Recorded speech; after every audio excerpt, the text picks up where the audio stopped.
कभी मैं जागा सपना, कभी मैं खोया सा सच, कभी मैं साथी सबकी, कभी मैं अपना ही रब। रंगों की खुशबू को कोख में भर सकती हूँ, एक नई जान को सांसों में भर सकती हूँ। मैं ये भी, मैं वो भी, मैं कुछ भी कर सकती हूँ। मैं कुछ भी कर सकती हूँ, मैं कुछ भी कर सकती हूँ। पॉपुलेशन फाउंडेशन ऑफ इंडिया की प्रस्तुति, यूनाइटेड नेशंस पॉपुलेशन फंड का सहयोग और बॉम्बे लोकल पिक्चर्स द्वारा निर्मित। मैं हूँ स्नेहा, डॉक्टर स्नेहा माथुर। ये मेरी जिंदगी की डायरी के कुछ पन्ने हैं, जिसमें कुछ गुजरे पल हैं। ऐसे पल जिन्होंने हर मुश्किल रास्ते पर मुझे चलना सिखाया, मेरे अंदर आत्मविश्वास भरा, ताकि मैं बेहिचक कह सकूं कि मैं कुछ भी कर सकती हूँ। अर्जुन ने एक शक के आधार पर रिश्ता कितनी आसानी से तोड़ लिया, लेकिन मेरे और डॉक्टर सुमित के रिश्ते की सच्चाई हमसे बेहतर और कौन जान सकता था। उस दिन गेम शो के खत्म होने के बाद मैं अपने कमरे में थकी हारी आराम कर रही थी कि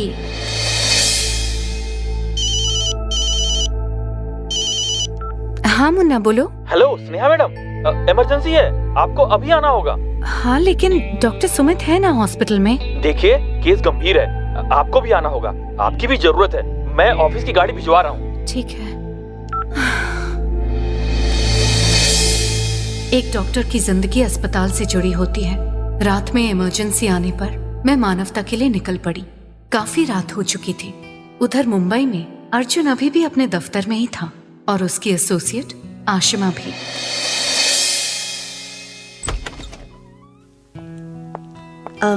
अर्जुन सर, ये रही मेहताज की डिवोर्स फाइल।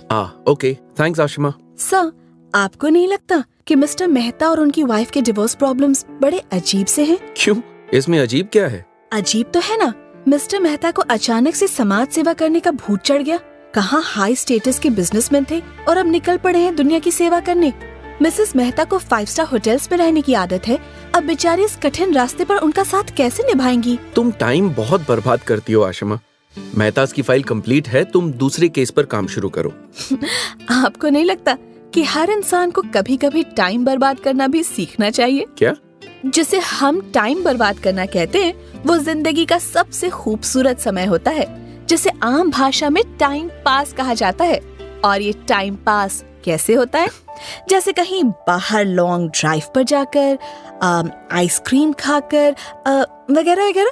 लेकिन आप पता नहीं कौन से टाइम में अटके हुए हैं, हमेशा बंधे हुए से दुखी नजर आते हैं। Hello hello, hold on. तुम मेहताज की केस स्टडी कर रही हो या मेरी?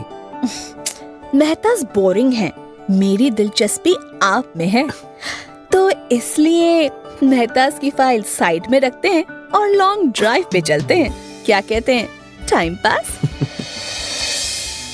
अर्जुन और आशिमा के रिश्ते का दायरा बदल रहा था। वो एक दूसरे के करीब आने लगे थे। अर्जुन शायद अपने अंदर के खालीपन को भरने के लिए कोई साथी ढूंढ रहा था, और आशिमा शायद वो अर्जुन को बहुत पसंद करने लगी थी। खैर, मैं किसी तरह जल्दी से इमरजेंसी केस हैंडल करने मानवता अस्पताल पहुंची, लेकिन वहां तो मुन्ना, क्या हुआ? इमरजेंसी केस है मैडम, डॉक्टर सुमित कॉन्फ्रेंस में है, ओटी तैयार हो रहा है, आइए। मुन्ना, ये क्या है? यहाँ इतना अंधेरा क्यों है? कोई भी तो नहीं है यहाँ। Happy birthday to you, happy birthday to you, happy birthday to you. क्यों स्नेहा मैडम, चौंका दिया ना? Happy birthday Sneha. हम लोगों को तो पता ही नहीं था, डॉक्टर सुमित ने बताया। आज जश्न तो बनता है, एक तुम्हारा बर्थडे और दूसरा जश्न हमारे गेम शो के लिए। तो चलो अब केक काटो और हम सबको खिलाओ।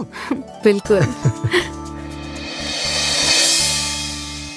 रिश्तों की परिभाषा बदल जाती है, पर कभी कभी जिनसे आप उम्मीद नहीं करते वो आपके लिए बहुत कुछ कर जाते हैं। डॉक्टर सुमित ने जिस तरह से मेरे लिए ये सरप्राइज अरेंज किया, मैंने सोचा नहीं था।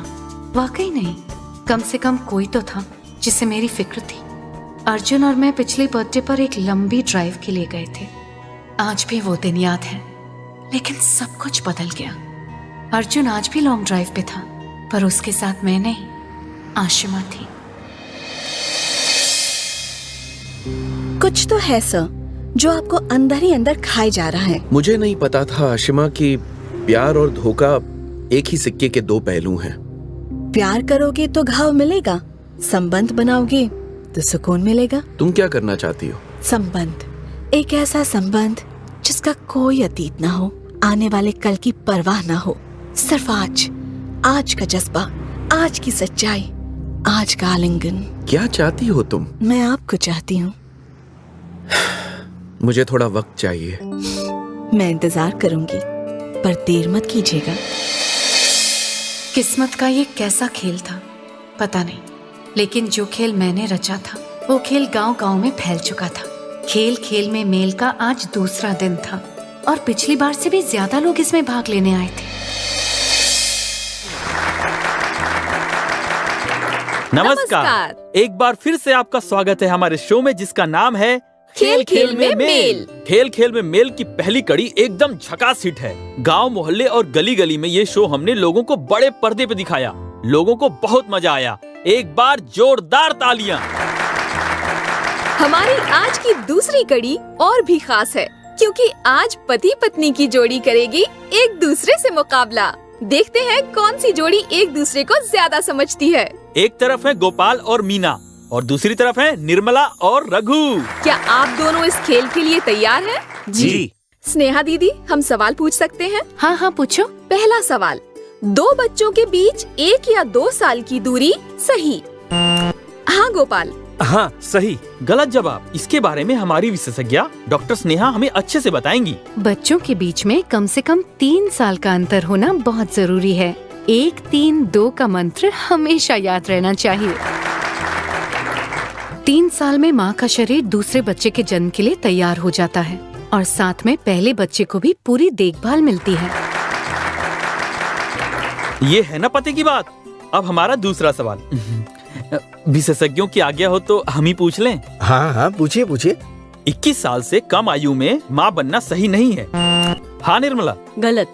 हम 16 के थे जब हमारे पेट में बच्चा था, हमें तो कुछ नहीं हुआ। आप बिल्कुल गलत हैं निर्मला जी।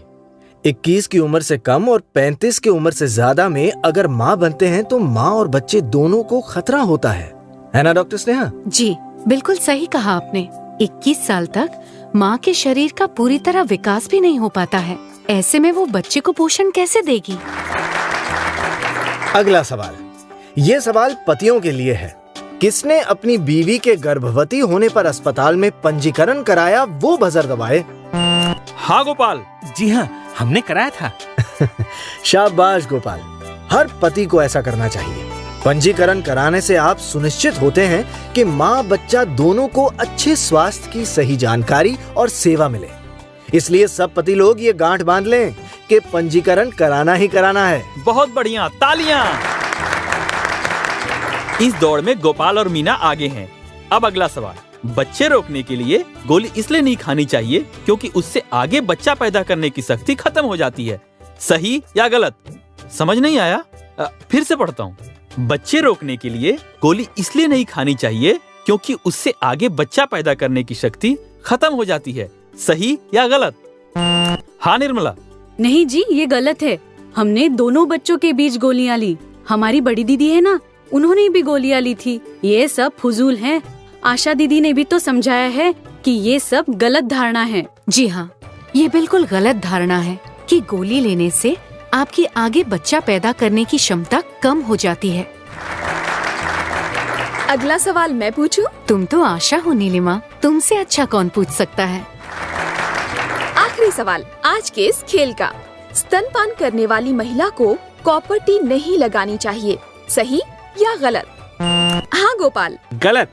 कॉपर टी की वजह से मीना को कोई दिक्कत नहीं हुई। कॉपर टी बच्चे के जन्म के तुरंत बाद भी लगवाया जा सकता है, इसमें कोई दिक्कत नहीं। बहुत बढ़िया, तालियां। जी बिल्कुल, ये धारणा भी गलत है कि स्तनपान कराने वाली महिला को कॉपर टी नहीं लगानी चाहिए। इससे कोई बाधा नहीं आती, इसका कोई बुरा असर भी नहीं होता। प्रश्न पूरे हो गए तो अब रिजल्ट भी आ जाना चाहिए।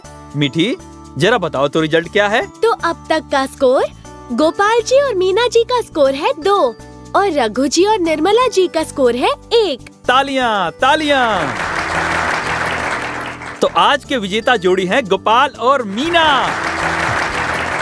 धन्यवाद। रघु और निर्मला के लिए भी तालियां। डॉक्टर स्नेहा, आप हमारी विजेता जोड़ी को इनाम दीजिए। मैं इनाम अपने हाथ से नहीं, इस घर की सबसे प्यारी और सबसे बुजुर्ग से दिलवाना चाहती हूँ, जिनका हम सब बहुत सम्मान करते हैं। हमारी परवरिश में उनका बहुत बड़ा योगदान है। वो है बिमला बुआ जी। बुआ जी, आप यहाँ आइए और इस जोड़ी को आशीर्वाद के साथ इनाम दीजिए। आइए आइए बुआ जी, अरे मंच पर आइए। आते हैं। ये लीजिए बुआ जी। रघु और निर्मला जी भी बहुत अच्छा खेले। इनके लिए भी एक छोटी सी भैंस एक भेंट हो जाता है भाई। तो आज का हमारा शो यहीं समाप्त होता है। अगले हफ्ते आपसे फिर भैंस होगी। ओहो, क्या हो गया है मुझे? भेंट होगी। तब तक के लिए आज्ञा दीजिए। नमस्कार। लेकिन याद रखिए, खेल खेल में मेल। अच्छा लगता है जब आपकी परिकल्पना सच्चाई में बदलने लगे। मैं सब कुछ छोड़कर प्रतापपुर वापस आ गई। डर था कि प्रतापपुर मुझे गले लगाएगा या नहीं, लेकिन खुशी हुई जान के कि लोगों ने इस खेल का कितना आनंद उठाया। मैं सच में बदल रही थी। मुंबई में अर्जुन भी आशिमा के साथ बदल रहा था, या शायद बदल ही गया था। मौसम, रंग और रिश्ते सब बदल रहे थे। जिंदगी समय की तरह है जहाँ कुछ नहीं रुकता। मेरी इस डायरी के बाकी पन्नों में है आगे की कहानी, जो कभी अधूरी है तो कभी पूरी। अगली कड़ी में हम फिर मिलेंगे। मैं कुछ भी कर सकती हूँ धारावाहिक के बारे में मनोरंजक बातें जानने के लिए मिस्ड कॉल दें 09268992689 पर। ये 24 घंटे चलने वाला निःशुल्क नंबर है। मिस्ड कॉल दें 09268992689 पर और धारावाहिक पर अपनी राय हमें बताएं। कुछ भी कर सकती हूँ। पॉपुलेशन फाउंडेशन ऑफ इंडिया की प्रस्तुति यूनाइटेड नेशंस पॉपुलेशन फंड का सहयोग और बॉम्बे लोकल पिक्चर्स द्वारा निर्मित